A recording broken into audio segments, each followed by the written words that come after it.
Every farmer knows the financial pain of buying fertilizer, but what has many growers concerned is that the cost no longer seems to follow the normal rules of supply and demand. There used to be predictability in the fertilizer markets. There were supply and demand principles that made sense. Today, you can't say that. Prices spiked during the pandemic, but while many other costs eventually came back down, fertilizer stayed high. For farmers trying to pencil out a crop, that raised a bigger question. My concern started in February 2023 when I had ordered and purchased fertilizer from my co-op. I got about halfway through the purchase order and they'd run out of phosphate. And they said, well, we'll have to substitute MES, which is a 40% phosphate, for MAP, which is a 52% phosphate. And I said, as long as the price per unit of phosphate's the same, it's fine with me. And they said no. So I checked with 2 other terminals on the Ohio River. All 3 of them had run out of fertilizer the same week, of MAP fertilizer. So they were basically controlling the price and controlling the supply. That experience led Clinton County farmer John Settlemeyer to dig deeper. Through conversations with growers across the country, he learned that the problem was not isolated to just Ohio. I met growers from all across the country, 23 states, and everybody has a regional issue with their fertilizer prices.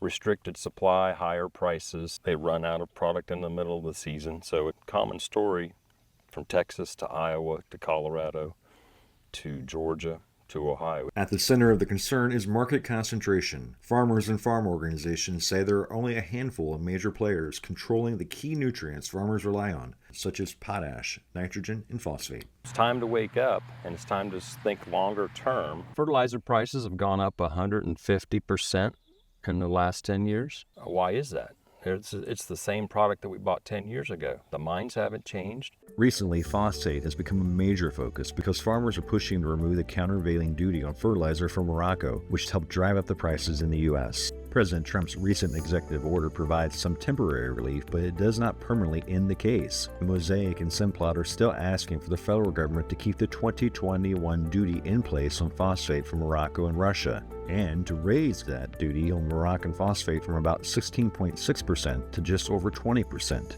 Ohio Corn Wheat and farmers across the country argue that these duties reduce competition and add costs to an input they can't do without. I think it's important to note that a countervailing duty is a fancy way to say tax or tariff. All those 3 could, for this purpose, be used interchangeably. The result of a countervailing duty or a tariff or a tax is it's going to increase the price of whatever is being shipped into the United States. That is especially frustrating for farmers because they sell into one of the world's most transparent markets, where prices are visible to everyone. But when it comes to fertilizer, they say it's much harder to understand pricing strategy, even as growers in other parts of the world, such as Brazil, often pay less for the same product. American farmers are paying a premium for our fertilizers compared to the rest of the world because of these import duties.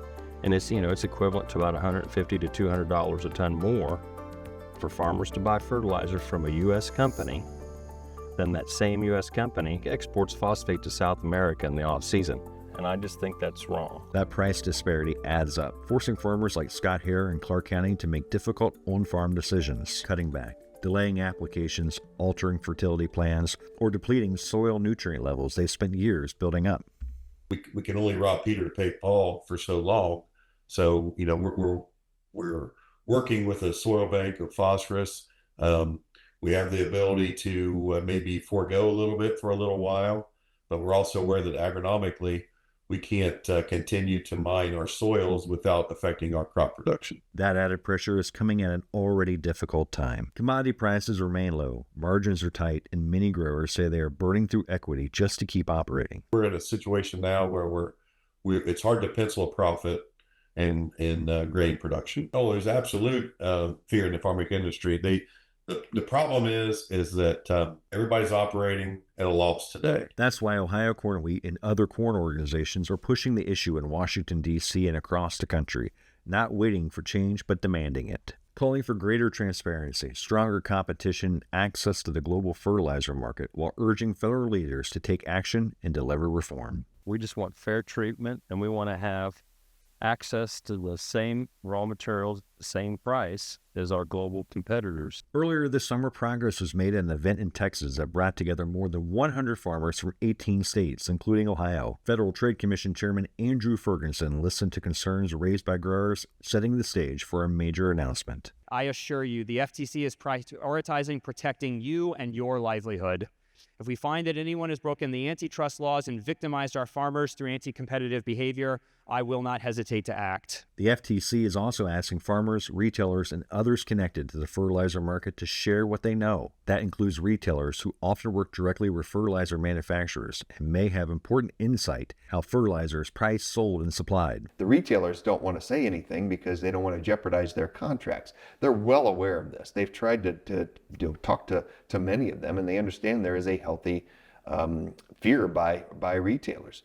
And so what they did was create an anonymous tip line. The chairman looked at this audience of 100 farmers and said, we're going to protect you. The investigation is only the first step. What they say they need is a fertilizer market that works the way it should, with more competition, more transparency, and better access to global supplies. Short term, repeal CVDs. Long term is take a more critical look at the supply chain and how the manufacturers' relationships with the retailers work, and try to restore some sense of competition in the free market. This is bigger than fertilizer. It's about keeping American agriculture competitive and making sure the United States can continue to grow and protect its own food supply. Food supply is national security.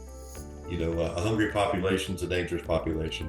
So as a society, we have got to keep our food production in business.